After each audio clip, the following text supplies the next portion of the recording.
Hi guys, இன்றைக்கி நம்ம கலர்ஃபுல்லான ரொம்பவே டேஸ்டியான மாம்பழம் வச்சு ஒரு பிடி கொழுக்கட்டை ரெசிபி தாங்க பார்க்க போகிறோம். மாம்பழம்னா குழந்தைங்க பெரியவங்கன்னு எல்லாருக்கும் ரொம்பவே பிடிக்கும். அதில் ஒரு கொழுக்கட்டை செய்யும்போது ரொம்பவே டேஸ்டியாக இருக்குங்க. வாங்க அதுக்கான ரெசிபி பார்ப்போம். இதுக்காக ஸ்டவ்வில் பேன் வச்சுட்டு 1 கப் அளவுக்கு கொழுக்கட்டை மாவு எடுத்து 2 மினிட்ஸ் மட்டும் நல்லா மீடியம் ஃப்ளேமில் வறுத்து அதை நல்லா பிளேட்டுக்கு ட்ரான்ஸ்ஃபர் பண்ணி ஆற வச்சுக்கிறேங்க.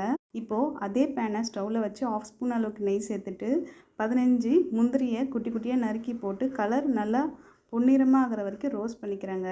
அதோட 5 ஸ்பூன் அளவுக்கு துருவிய தேங்காயும் போட்டு நல்லா கலர் சேஞ்ச் ஆகிற வரைக்கும் ரோஸ்ட் பண்ணி இதையும் ஒரு பிளேட்டுக்கு ட்ரான்ஸ்ஃபர் பண்ணி ஆற விட்டுருங்க.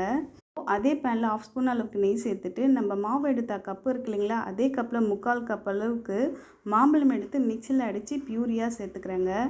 இதோட 2 ஸ்பூன் அளவுக்கு நாட்டு சர்க்கரையும் சேர்த்துக்கிறேங்க. நான் இப்போ யூஸ் பண்ணியிருக்க மாம்பழம் பார்த்திங்கன்னா ரொம்பவே ஸ்வீட்னஸ் அதிகமாக இருந்துச்சு. அதனால் நான் 2 ஸ்பூனுக்கு மட்டுமே நாட்டு சர்க்கரை சேர்த்துக்கிறேன். சப்போஸ் நீங்கள் யூஸ் பண்ணுற மாம்பழம் இனிப்பு கம்மியாக இருந்துச்சுன்னா நீங்கள் இன்னும் கூட 1 ஸ்பூன் அளவுக்கு நாட்டு சர்க்கரை சேர்த்துக்கலாங்க. இதோட 1/2 டீஸ்பூன் அளவுக்கு சுக்கு, 1/2 டீஸ்பூன் அளவுக்கு ஏலக்காய், 1/4 டீஸ்பூன் அளவுக்கு சால்ட்டு இது எல்லாமே சேர்த்துட்டு நம்ம வறுத்து வச்சுருந்தோம் இல்லைங்களா தேங்காய் துருவல் முந்திரியும் அதையும் இதோட சேர்த்து நல்லா மிக்ஸ் பண்ணிக்கணுங்க. ஜஸ்ட் ஒரு 2 செகண்ட்ஸ் மிக்ஸ் பண்ணால் போதுங்க. இதோட நம்ம இப்போ வறுத்து வச்சுருந்தோம் இல்லைங்களா கொழுக்கட்டை மாவு அதையும் இதோட கொஞ்சம் கொஞ்சமாக சேர்த்து எல்லாமே ஒன்றா சேர்ந்து வர மாதிரி நம்ம மிக்ஸ் பண்ணி எடுத்துக்கணுங்க. ஸ்டவ் லோ ஃப்ளேமில் வச்சு இது எல்லாமே பண்ணுங்கள். இந்த பியூரிஃபைக்கு இந்த மாவு கரெக்டான அளவாக இருக்குங்க. நீங்கள் ஸ்லோவாக இது போல் மிக்ஸ் பண்ணும்போது நல்லாவே நேர்த்து எல்லாமே ஒன்றா சேர்ந்து நமக்கு மிக்ஸ் ஆகி வருங்க. பாருங்கள், இப்போ கொஞ்சம் நல்லாவே கட்டியாக வந்துருச்சு. இந்த ஸ்டேஜில் உங்களுக்கு சப்போஸ் தண்ணியாக இருந்துச்சுன்னா நீங்கள் இன்னும் 2 ஸ்பூன் அளவுக்கு மாவு சேர்த்துக்கோங்க. சப்போஸ் கட்டியாக வந்துருச்சுன்னா 2 ஸ்பூன் அளவுக்கு நல்லா காய்ச்சி கொஞ்சம் சூடாக இருக்க பாலை சேர்த்து நல்லா கிண்டி விட்டிங்கன்னா நமக்கு சாஃப்டான டெக்ஸ்சர் வரும். இப்போது எல்லாமே ஓரளவுக்கு ரெடி ஆயிடுச்சு. இந்த ஸ்டேஜில் 1/2 ஸ்பூன் அளவுக்கு நெய் சேர்த்து நான் ஒரு 20 நிமிஷம் அதை அப்படியே மூடி வச்சிருவேங்க. இது போல் நம்ம மூடி வைக்கும் போது இருக்கிற அந்த சூட்டில் நல்லாவே இன்னும் நமக்கு வெந்து சாஃப்டாக கிடைக்குங்க.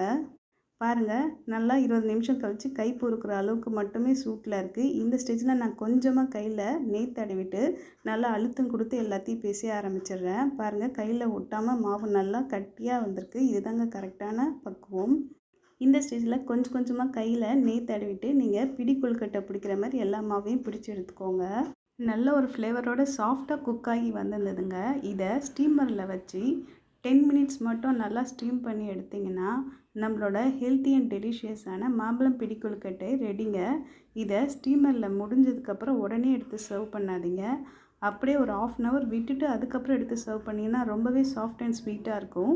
இது போல் ஹெல்த்தியான ரெசிபிக்கு என்னோடய சேனலை சப்ஸ்கிரைப் பண்ணி வச்சுக்கோங்க ஃப்ரெண்ட்ஸ். தேங்க்யூ ஃபார் வாட்சிங்.